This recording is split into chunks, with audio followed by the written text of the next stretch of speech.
Welcome to the Creation Innovation Podcast. I'm your host, Elizabeth King. Together, we'll have conversations with incredible human beings who have taken their creative outlet and turned it into something innovative. From people leaving the corporate world to be 8-figure entrepreneurs to people who have created books, created a family, or just creating to have fun in the world. We are all in a journey to create something amazing in our lives, and I hope that you find some inspiration of your own here. This is the Creation Innovation Podcast.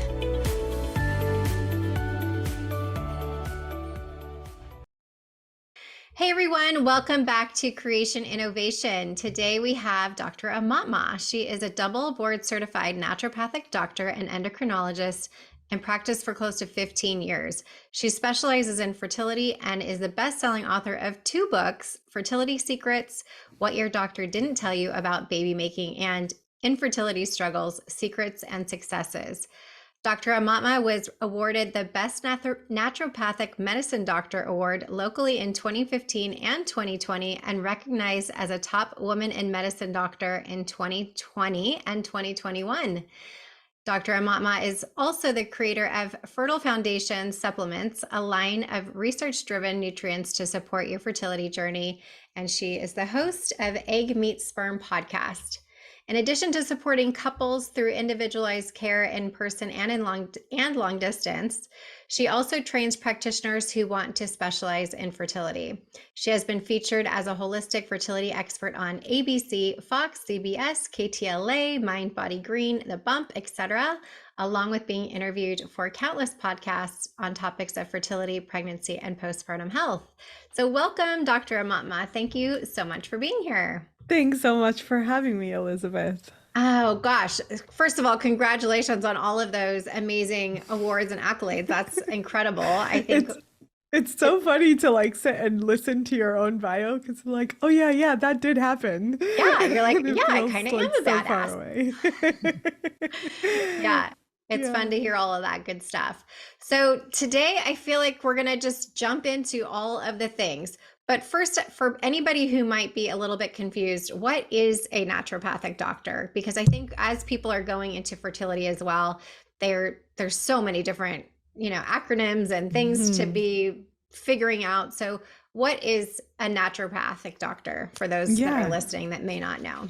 Yeah, that's a really great question to start with, actually, because we are essentially trained in formal medical programs that focus on holistic medicine. So, and when we talk about holism, it's really like mind, body, spirit, instead of breaking down a person to their dis-ease or illness. It's really about seeing where is the health and how do we reinstate health. So I think that naturopathic doctors can ask very different questions than your normal doctors, and they can become that partner that you could have on your journey to fertility or healing in general, right? So if you're like, hey, I have Lyme disease or whatever, how a naturopathic doctor would think about something is really going to be different, even if their strategies or protocols are very similar to functional medicine, where you get a bunch of supplements to take. It's really, when you start with different questions, you end up with very different insights and very different information that you may process or put together uniquely than potentially someone else who's trained in a different way. That's a great way to explain it. I think what I love about naturopathic doctors is they seem more, and not to say that MDs are not, but they seem more of a partner in your overall health, in all things around your health. They're not just looking at the one. You go in there saying this is what is happening, but yet they look at everything that could be pointing to that in the ways of helping you to not only heal, but thrive in your life in all the ways, right? So you may think, oh, I have a headache, but really that headache is because of something else. And then they keep digging to help you find what that is. And they're the partner on the journey of your overall health. And I think when you're on your fertility journey, that's such a small point of your life, fertility specifically, right? We know we generally have a window of that, and then you move on to other things. Well, that doesn't mean that we still don't need to be focused on women's health. and your own health, men or women for that matter, right? So Mhm. having somebody who understands that big picture, I think, is really critical than just, okay, I'm on to this doctor, now I'm on to the next. And I feel like naturopaths generally, because they look at the holistic person, it's more of a journey together, so to speak, Yeah. a Yeah, long-term relationship. absolutely. Absolutely. And I love that you mentioned headaches, and that's like a perfect example of where naturopathic medicine would differ is like, well, is it from food sensitivities? Is it from your hormones? Is it from stress? Is it from like a million things that could be Yeah. happening to cause a headache? Where most other types of doctors might be like, hey, here's this thing to fix your headaches. Right. Or here's a supplement to fix your headaches. It doesn't matter, right? So I think it's really like asking those deeper questions of the why is this happening that really sets us apart from potentially other providers in that similar kind of space. Yeah. And it's, at least in my experience, it's certainly not the 15-minute, like in and out the door type of doctor appointment.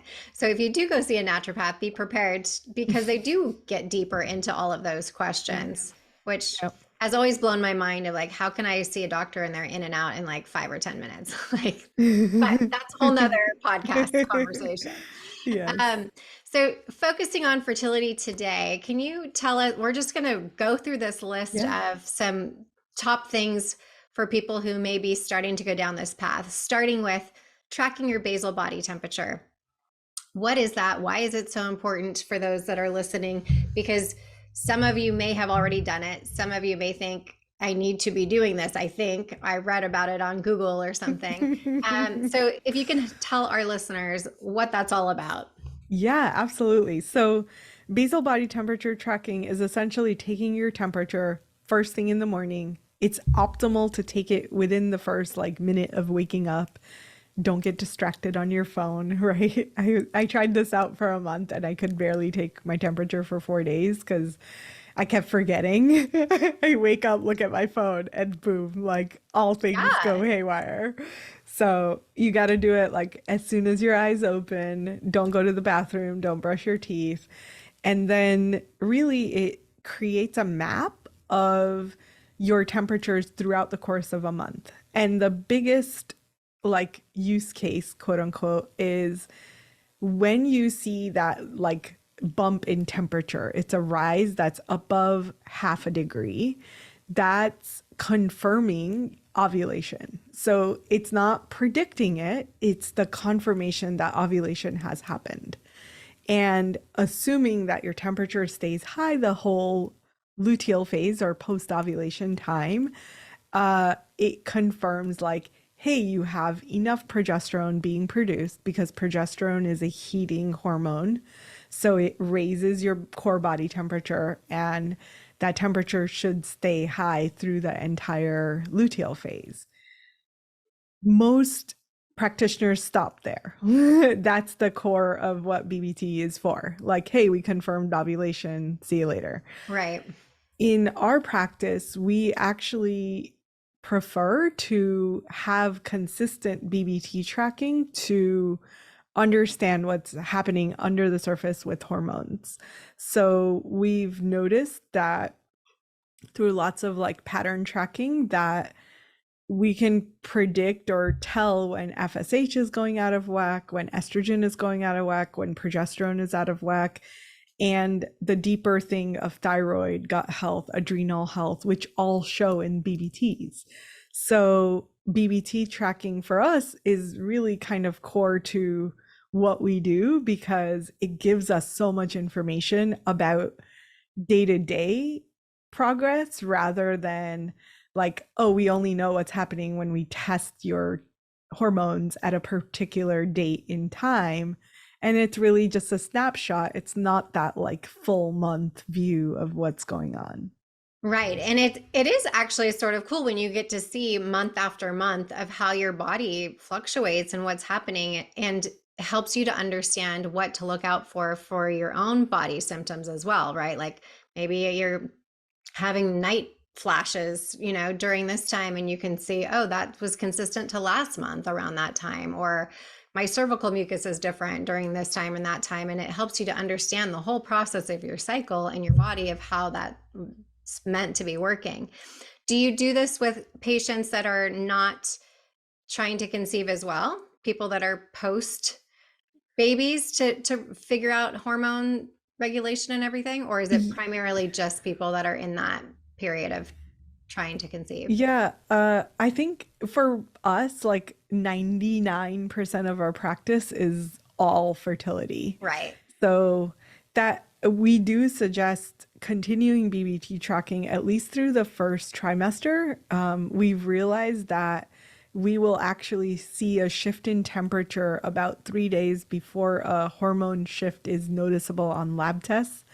And that's about a day or two before a potential miscarriage. So we can kind of like be extremely proactive in preventing pregnancy loss if we're seeing the temperatures throughout the course of the first trimester. So that's pretty consistent. The postpartum period, there are a lot of women that continue on with support postpartum, but often they're not so much focused on hormones at that point. They're just like, how do I breastfeed and how do I like take care of the Mhm. baby? And this, the Yeah. baby has cradle cap. What do I do? Right? Like all of that kind of Yeah. stuff. All the Um, newborn craziness. yeah, yeah. Uh-huh. So we do a lot of that. But yeah, I think the value of it is certainly present to be able to do temperature tracking as a way to support hormone balance, even postpartum. It can be really extremely useful. Yeah, I just think because when people are so focused on trying to get pregnant and then they have their kids and whatever, they kind of move on from it, right? And then ignore anything else for the rest of the time until potentially there's an issue. And I feel like keeping your hormones regulated, whether you're trying to have a baby or not having any more children, is so important because it's our overall health indicator of what's happening in your body, regardless of whether you're actively trying to have a baby or not. But Yeah. well, thank you for educating us on that. Second, how do birth control pills affect future fertility? I know that's kind of a loaded question. And for those of us that are in the industry, it's one that we like to talk about, but let's hear from you. Yeah. What, So evidence-based approach would say that birth control only impacts the uterine lining, and prolonged birth control use has been shown to thin the lining of the uterus, which makes it harder for implantation and harder to carry to term. And that's pretty much it in terms of what is suggested by research or what has proof, quote unquote. Outside of that, there are a lot of impacts that are not evidenced in research because no one's looking at this stuff. Not because it doesn't exist, it's because no one's looking at it. So, in terms of what I see often, or what is like the lowest hanging fruit as far as like long-term birth control use, is the impact that that has on your nutritional status. And we know that the use of birth control causes very specific nutritional deficiencies: zinc, magnesium, B12, B6. There are some extremely important vitamins and minerals that your body is going to be deficient with because you use birth control. And those are really easy to fix, right? Like take a yeah, prenatal, done. yeah, Um, the second tier thing is that we also know through a lot of evidence that birth control affects the lining of your gut. So you're more likely to have microbial dysbiosis, or like microbes that shouldn't be in your gut present in your gut, or the ones that should not present in your gut. And and then we know also from different studies that whatever is happening in your gut is also happening in your uterus. So there's a link between the gut and the uterus, and then there's a link between birth control and the gut. So to my brain, I'm like, well, actually, that means there's evidence that this is going to affect your uterus, but and we the haven't made brain, that leap speaking yet. of, right? And the We know, brain. and the brain. So Yeah, people will get depressed, they'll have mental issues, absolutely. fog, etc. So yeah, it's all related. Yeah, Yeah. And the sad thing absolutely. is I feel like most, and generally speaking, I know there's some doctors that don't do this, but it's like you have a painful period. Oh, here's a birth control pill. Oh, you have acne. Here's birth control pill. It's like, sad to me that it's given out so frequently and so nonchalantly Mhm. without really recognizing how does this affect these people, and in a lot of cases young girls, long term. Yeah, absolutely. And like and that was going to be my third point is like the long-term impact of young women being put on birth control for whatever hormonal imbalance they came in with is often they're told birth control is fixing your hormone imbalance. Yeah, And we know that the reality is actually it doesn't fix anything. If anything, it makes it worse. absolutely. But when they pull that band-aid off, sorry, now there's like pus growing and we essentially got to cut your arm off because you put a band-aid on and you never took care of it and you never like addressed the deeper thing. So Right. I'm using that as a very ugly example, but it's Very essentially like graphic, Dr. Amatma. sorry, I don't know why my brain went there today, but it's really like putting a band-aid over something that if you were able to get support for sooner, you really wouldn't end up with potential fertility issues down 20 years down the line because you took care of the fact that your hormones were irregular and you potentially had PCOS and you figured out how to manage it. And now, having managed that for 20 years, that person is going to have a much different fertility outcome than the person that had PCOS, was given birth control, never addressed it, and gets to being 40 wanting to get pregnant. Yeah. Those two people are going to have extremely different outcomes. And I also hear a lot of people say, well, it was non-hormonal, or it was, you know, whatever, that they seem to be getting this justified answer from the doctor of like, oh, don't Mm-hmm. worry, it's like a low dose of hormones, or Right. there's no hormones at all. It's just, a It's the copper physical something. IUD. Yeah. Yeah. So what are your thoughts on that when people are kind of using that as a reasoning or a justification of it's not that bad? Those, the IUDs in particular, have less of an impact. That's not to say they're completely faultless, but the hormonal impact is a little bit lower. So you're going to see less continued imbalances, but even that like low amount of hormones that are, for example, in like the Mirena IUD is going to be enough to create enough like ease, quote unquote, in your period, in your cycle, for you to feel like, oh, this is no longer a problem. Like, I've resolved my cramps because I got this IUD and I no longer have cramps. And sure enough, your body is like, oh, there's enough like hormonal shift happening locally that your muscles no longer cramp, your uterus no longer cramps every time you bleed. Yeah. Does that mean that whatever the hormone imbalance was is now gone away? No, not necessarily. And unfortunately, when a lot of people get those IUDs taken out, they realize, oops, like there's different hormone imbalances now because my local reproductive system is used to having this low grade hormone all the time that it doesn't know how to function without it. Right. And don't get me wrong, there are some people that can have these sorts of things, get off of them, get pregnant right away. It's not an issue. But essentially, you're disrupting the way your body is meant to function.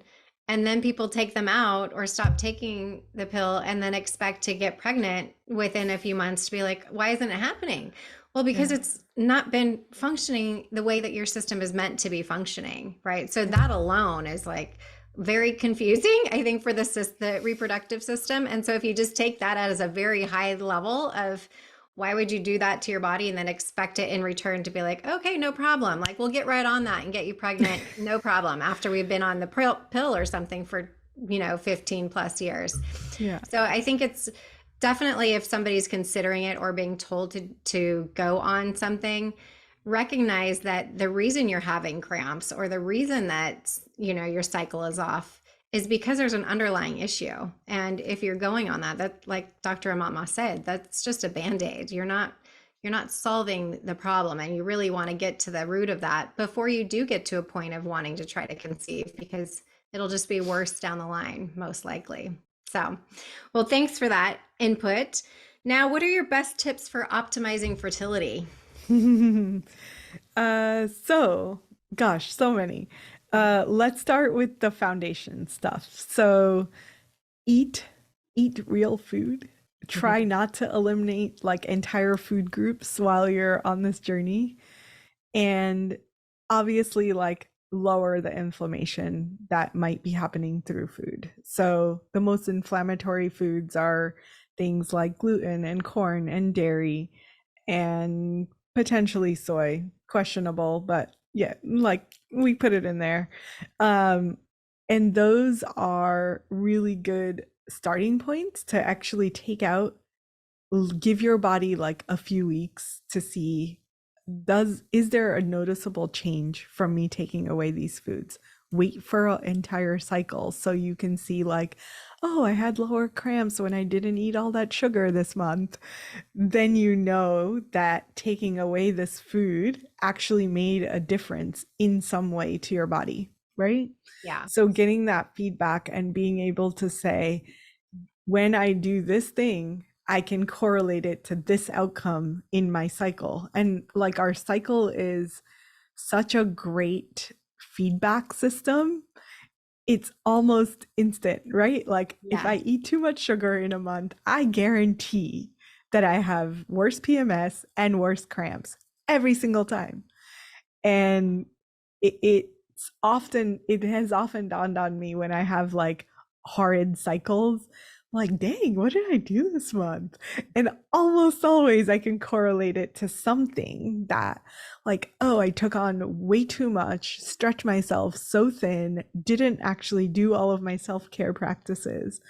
There's a feedback loop. And that feedback that we have as women is something that we can treasure. Like, I, honest to God, like, feel like, man, there's no feedback loop for the men. And I often tell them this, like, there is no way outside of me doing another semen analysis to have any idea of whether or not things are improving.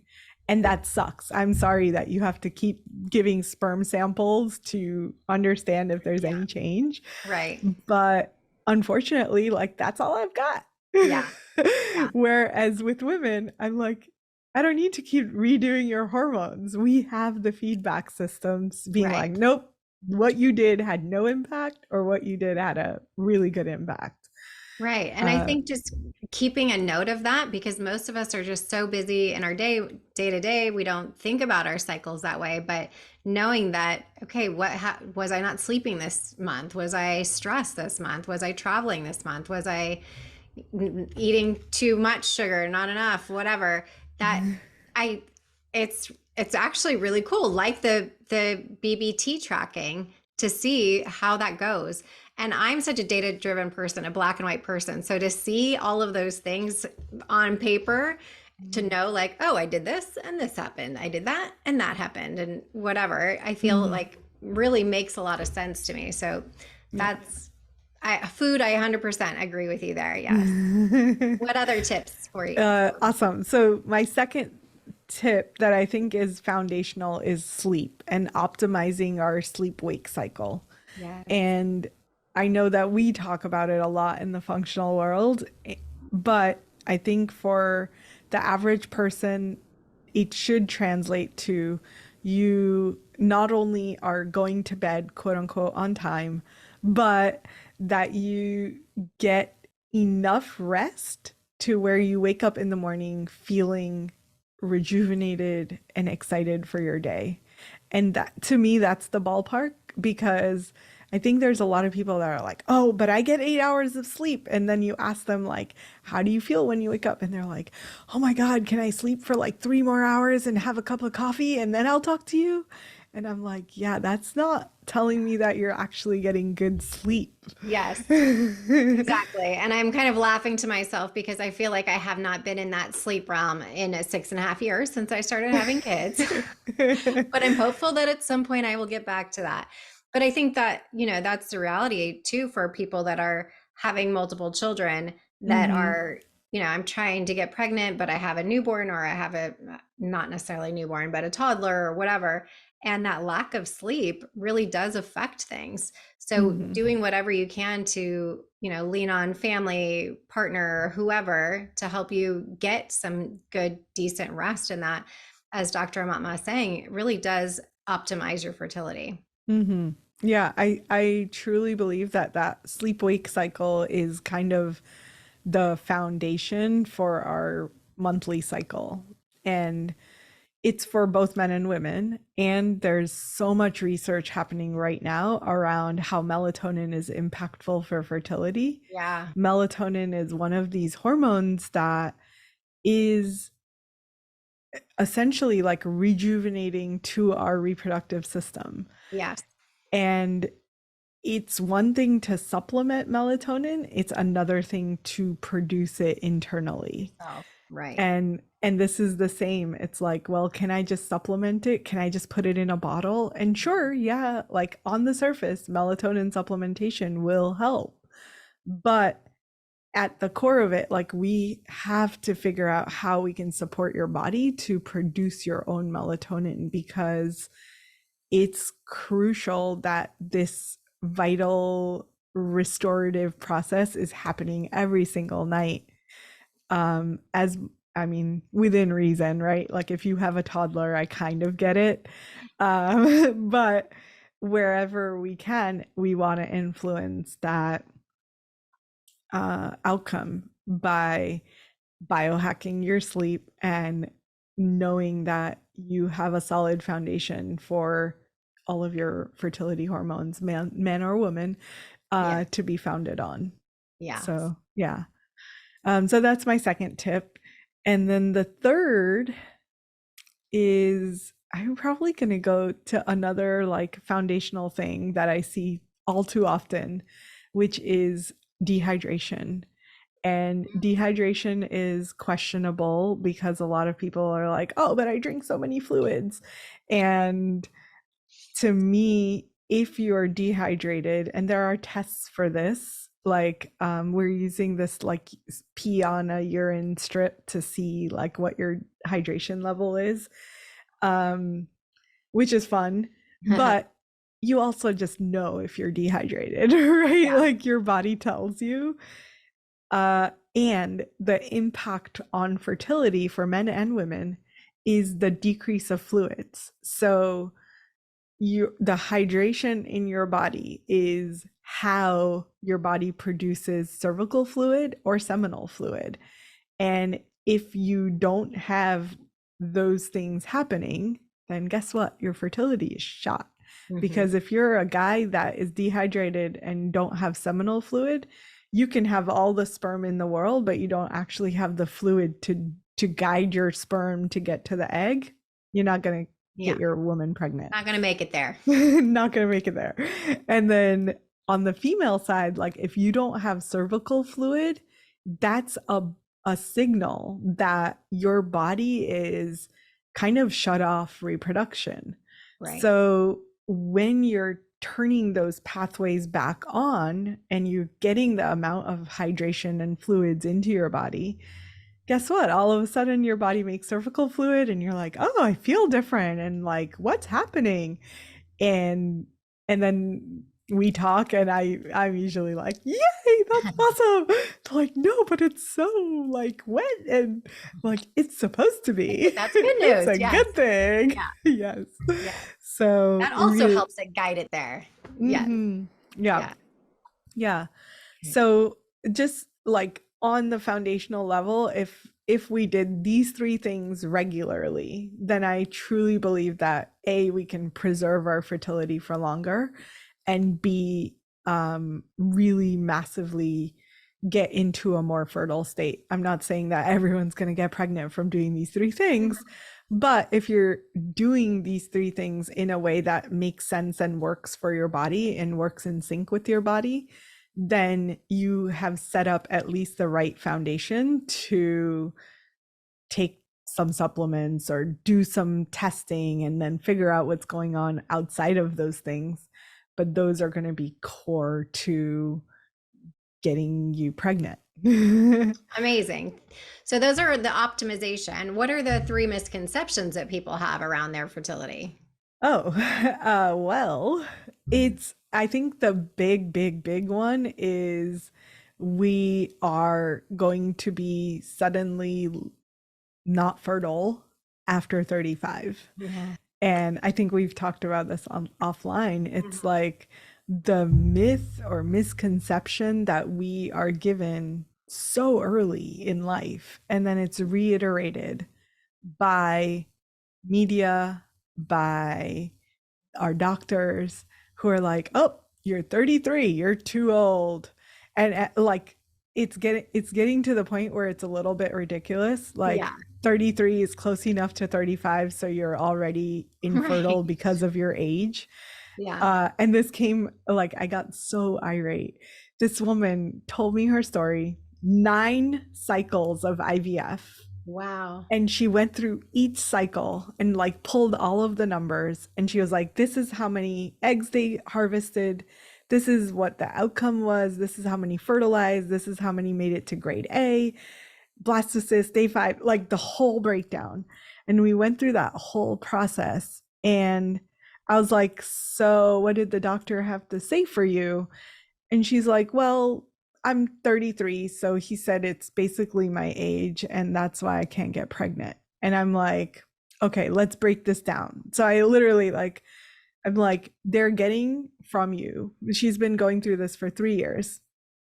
And I was like, there's literally zero change in the number of eggs harvested in each cycle.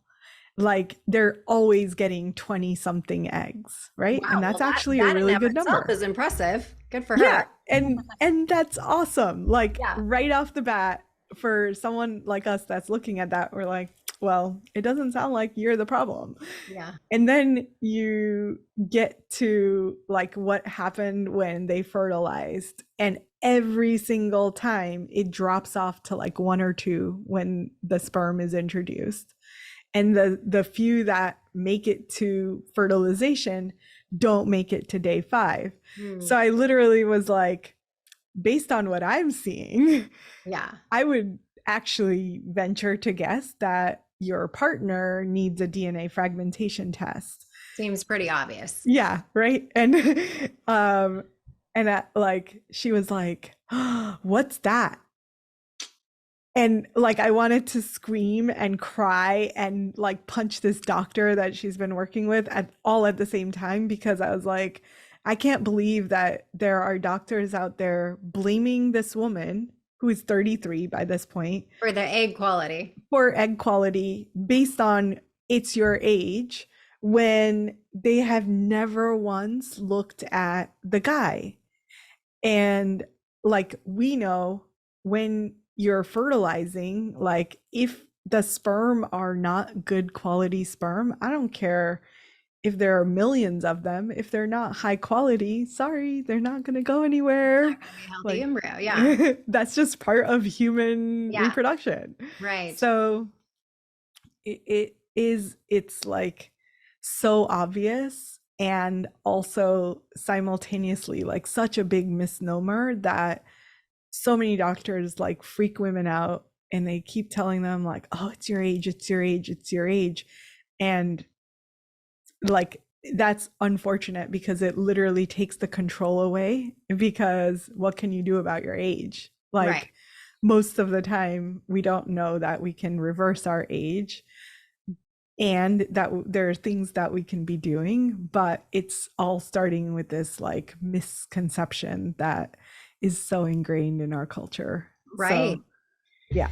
So Yeah, that's a it's big one. crazy to me. I feel, I did have my kids over 41 and all three, 41 to 44 Mm, naturally, and had the doctors say, well, you should probably try egg donation and this and that, not even looking at anything other than how old I was, right? I'm like, it's like, let's yeah, base it's this on crazy. some real data Yeah, besides age. Like if we right. put that aside, what else you got? Totally. And there's so many people having children over 40 and for sure over 40, 35 Yeah. that to me, it's like, okay, the jig is up. Can we now like say something other than ovarian, like egg quality? Because Yeah. you need to find something new, right? Yeah. Like, Yeah. granted, in some cases that is true, but I Yeah. think overall, it used to be very much a blanket statement of, well, you're old, so, Mhm. Yeah. whatever. Speaking of, that's kind of my next question to you is, do you feel like we can reverse ovarian age? Yes, that's like absolutely. Yes, we can. And what's really exciting for me is that there is a test now that can test ovarian age, and we're doing some like exploration of how we can maybe put strategies in. And we did this with a few people.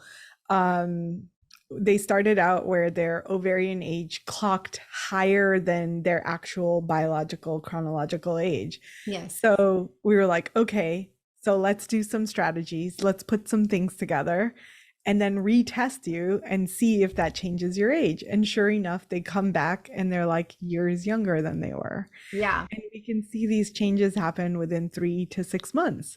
So we know that we can actually impact major things by natural means.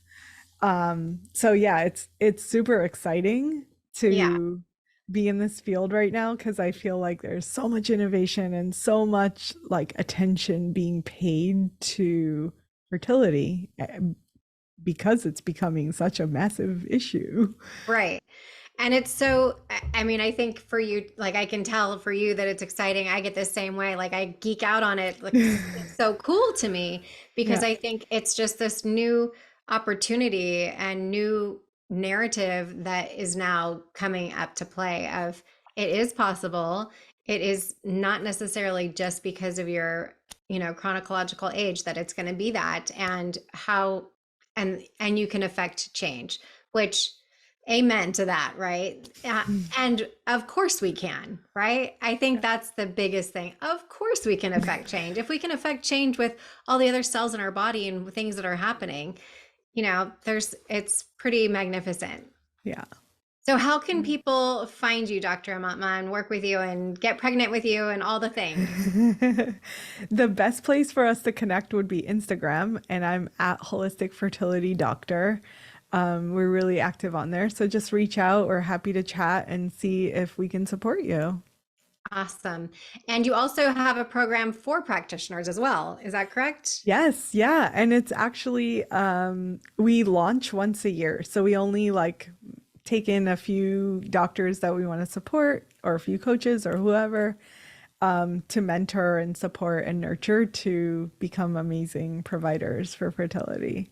I mean, that's fantastic. We've again talked about this offline in the fact that we both are such huge proponents of educating more people in the world of fertility because it isn't not that it's becoming, it is such a need out there in the world and helping to get people to understand that more and educate them more is Yeah, awesome. So thank yeah, you for doing what you're absolutely. doing. You too. We will continue our conversation soon, I have no doubt. Yes, thank you so much for having me. Yeah. Thank you so much for listening to this episode of the Creation Innovation Podcast. Make sure to follow us on Spotify for free episodes and subscribe to the Creation Innovation Podcast on Apple, Spotify, or wherever you choose to get your podcast. Don't forget to rate and review the podcast wherever you're listening for a chance to receive a special gift. Yes, we actually do send out gifts. It's my favorite thing to do. So visit us at elizabethking.com/creation innovation for more information on how to enter. Every review counts, and we are so grateful. You can follow me at the official Elizabeth King on Instagram or TikTok. Until next time.